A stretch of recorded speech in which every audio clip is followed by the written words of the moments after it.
আসলাম বলো তো? এখন আসলাম আমি জমিতে গরু নিতে।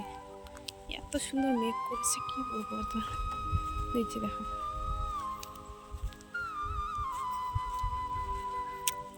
এদিকে দেখা যাচ্ছে না ভালো করে। তোমার গরুটাকে নিয়ে আমি চলে আসলাম এখন।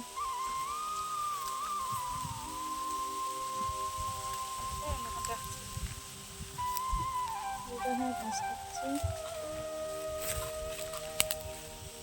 মেঘটাও করেছে খুব সুন্দর।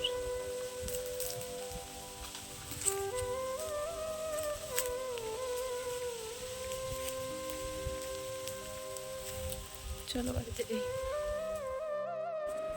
তো যাই হোক বন্ধুরা, গরুগুলো নিয়ে রেখে এসে আমি বাড়িতে চলে আসলাম। তো চলো, শুভ দুপুর বন্ধুরা, কেমন আছো তোমরা? আশা করছি সবাই সুস্থ আছো, ভালো আছো। যে যেখান থেকে দেখছো আশা করছি সবাই ভালো আছো, আর আমরাও ভালো আছি।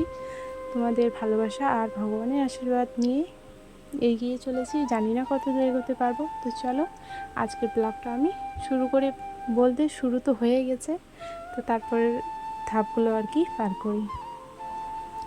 তো গরুগুলো নিয়ে রেখে এসে তারপরে ওই যে বৃষ্টি হচ্ছে, জানো আমি বললাম না যে খুব রোদ করেছে আজকে। তো রোদের সাথে সাথে যে বৃষ্টি আসবে সেটা আমি ভাবতে পারিনি।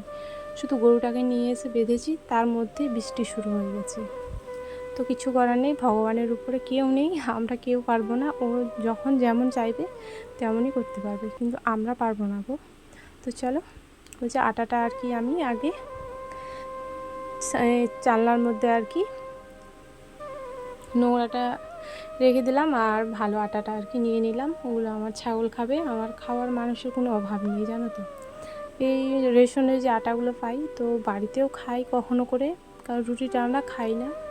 তো আজকে আমার মেয়ে বলছে যে মা রুটি খাবো, তোমার দাদা ভাই বায়না করে রুটি খাওয়ার জন্য, কিন্তু আমি না সেরকম রুটি বানাতে জানি না জানো। তো ওই জন্য আমি বানাই না। আর আমার মেয়ে যখন খুব জেদ করে, তো ওই জন্য যেমনই হোক, টেরা হোক বেঁকা হোক, ওরকমই ভেজে আর কি খাওয়াই দিই ওকে, ছোটো মানুষ। আর আমার শ্বশুর শাশুড়ি বলো সবাই ভালো আমাদের বাড়ি, জানো কেউ আমাকে কোনো দিন বলেনি যে তুমি রুটি বানাতে জানো না, মুড়ি ভাজতে জানি না, আমি অনেক কিছু জানি না। তো আমাকে কোনো দিনও না কথা শোনায়নি জানো। তো আমার ভালো আর কি ভাগ্য করে পেয়েছি, শ্বশুর শাশুড়ি স্বামী সবাই আমাদের বাড়ির ভালো, কেউ খারাপ না, ঠিক আছে। তো চলো, ছোট্ট একটা আমাদের সংসার। আমার তো আজকে সকাল সকাল বৃষ্টি একটু শুরু করে দিয়েছে, ওই জন্য ভাবলাম যে একটু রুটি নেবো। দেখো বাইরে